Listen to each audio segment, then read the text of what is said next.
Good day, December the 9th, and this is Today in History.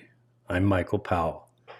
In researching events that happened on this date in history, I came across quite a few, but they're the most interesting that seemed to stand out in all of my research was that on December the 9th of 1992, 1,800 of our U.S. Marines were sent to Mogadishu, Somalia. Their mission was to spearhead a multinational force aimed at restoring order in the country.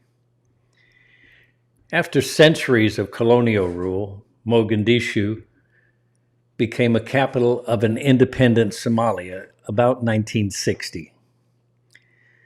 But less than 10 years later, a military group seized power and declared Somalia a socialist state. A drought in the mid-70s and an unsuccessful rebellion by ethnic Somalis to deprive many of food and shelter ended up leaving nearly 2 million of the country's inhabitants homeless by 1981. In January of 1991, General Saeed Barre, who had seized power less than 10 years earlier, was forced to flee the capital.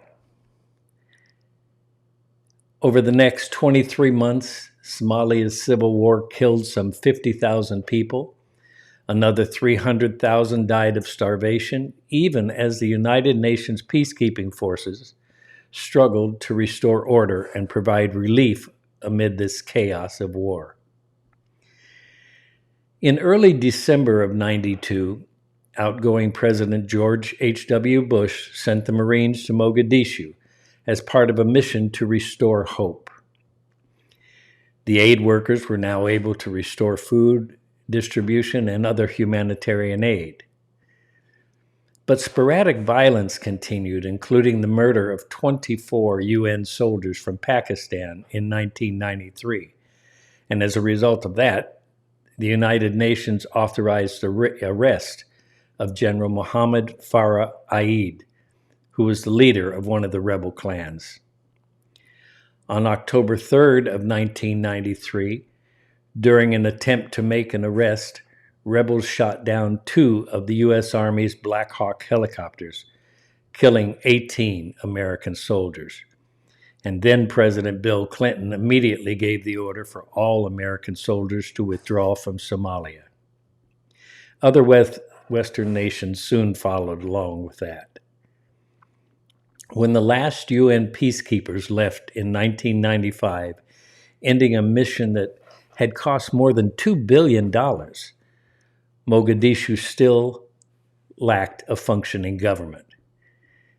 There was a ceasefire signed in Kenya in 2002, but it failed to put a stop to the violence, even though a new parliament had convened in 2004. And that was the most interesting event that occurred on this day in history. I'm Michael Powell, and hopefully I'll see you tomorrow. History can be very educational and a learning experience. Join me tomorrow to see what was important on that day in history.